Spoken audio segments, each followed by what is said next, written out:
We're back. We are going to continue reading Junie B. Jones Has a Peep in Her Pocket. Now, yesterday we talked about Junie B. Jones' class is getting ready to finish their kindergarten school year and they're moving on to first grade. But before they move on to first grade, they've got a big trip planned. It is a field trip, and where are they going? That's right, to the farm. And so Junie B. is not very happy about going to the farm because she was scared of the ponies.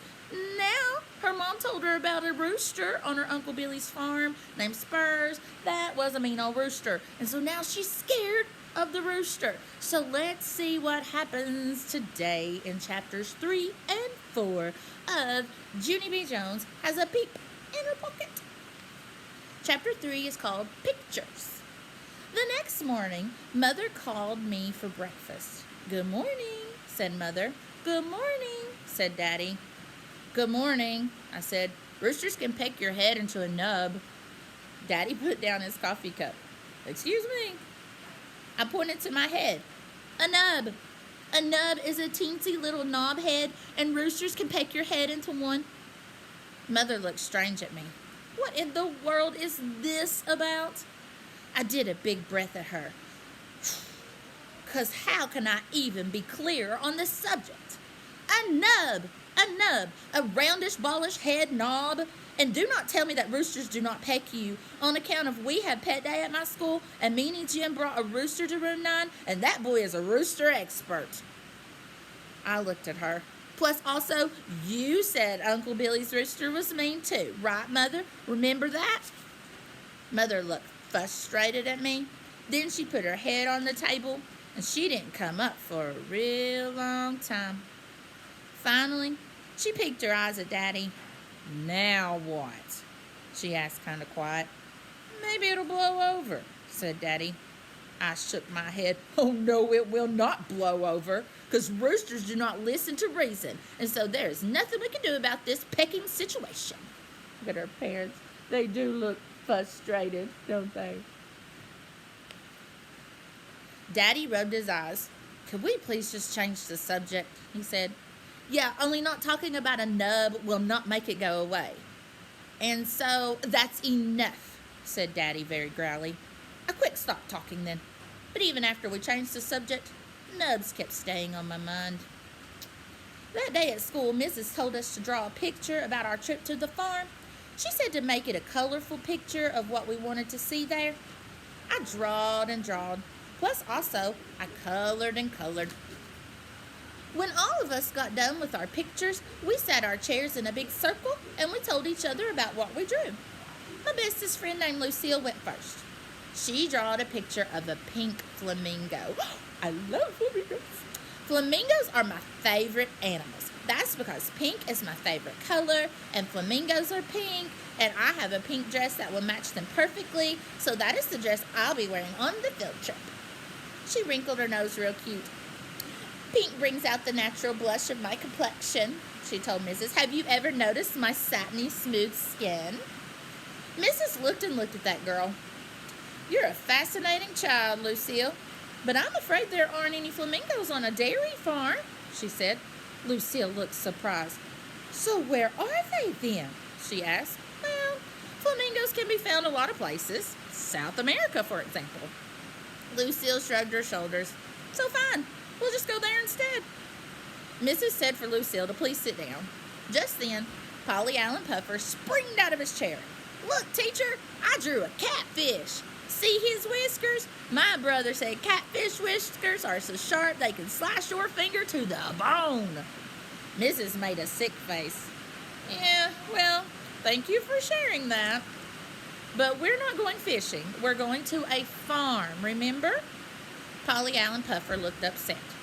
"Yes, but my brother said there's lots of catfish farms around here, and so that's the kind of farm I think we should—" "No, Polly, no," said Mrs. "We're just going to a regular plain old farm with regular plain old farm animals." Polly Allen Puffer did a mad breath. He said the word a big whoop. After that, Polly Allen Puffer had to stand in the hall, and Mrs. did some deep breathing. "Please, children, please, did anyone in room 9 draw a picture of a regular farm animal? Anyone at all?" That's all I'm looking for here, just a regular old farm animal. I did, missus, I yelled real excited. I drew a picture of a rooster under a tree. There's Lucille, and then there's Polly Allen Puffer, and he's mad. And then here's Junie B, and look at the tree, and it has rooster feet underneath it. It looks like the tree fell on the rooster, maybe? Let's see. Oh, Junie B, thank you. That's perfect, she said. I held it up so she could see it. See it, Mrs.? See how pretty it is? Mrs. looked at my picture. Oh, yes, that's a very nice tree, Junie B. But why is it lying on its side? It crashed over in a rainstorm, I said. Oh, said Mrs. Oh, dear. She looked even closer. But I'm afraid I don't see the rooster, honey. I pointed. There. See his foot under the branch? He did not get out in time, apparently. Mrs. covered her mouth with her hand. Just then, a girl named Charlotte hollered, I hate that picture! That's a terrible picture! I crossed my arms at that girl. You would not say that if your head was a nub, sister, I said. Meanie Jim laughed real loud. Then Mrs. said for all of us to take our chairs back to our tables, and so we did not show any more farm pictures. So Mrs. assignment didn't go too well, did it? Let's see what happens in chapter 4. Cock-a-doodly-doo. That's the sound a rooster makes. Cock-a-doodle-doo. On Saturday, Mother came into my room. She said we were going shopping for clothes for the farm trip. I looked up from my coloring book. No, thank you. On account of I'm getting a fever that day, so I won't actually be going to the farm. Mother laughed. Don't be silly, she said. Then she picked me up and she carried me out to the car. Yeah, only here's the problem. You are not respecting my wishes, I said. Mother laughed some more. I promise this will be fun. I did a huffy breath. Whatever, I said. Whatever is the grown-up word for it. That is the dumbest thing I ever heard. And guess what? I was right. Shopping was not fun at all. Because Mother kept on making me try on clothes that I didn't want. First, she made me try on a shirt with checkery squares. Then she made me try on overalls with big giant pockets. Plus, she tied a bandana around my neck and she put a straw hat on my head. I looked in the mirror at myself. What do you know? I'm a cornball, I said. Only too bad for me, because Mother said I looked cute as a button, and she bought those clothes anyway. Plus, also, she bought me a throwaway camera at the drugstore. Look at Junie B. I think she's cute. She doesn't look like a cornball. After we got home, I started to color again. Mother hanged up my new clothes. Do you want me to show you how to use the camera for your trip now? She asked. No, thank you. On account of I'm getting a fever that day, so I won't actually be going to the farm. After that, Mother did a big sigh.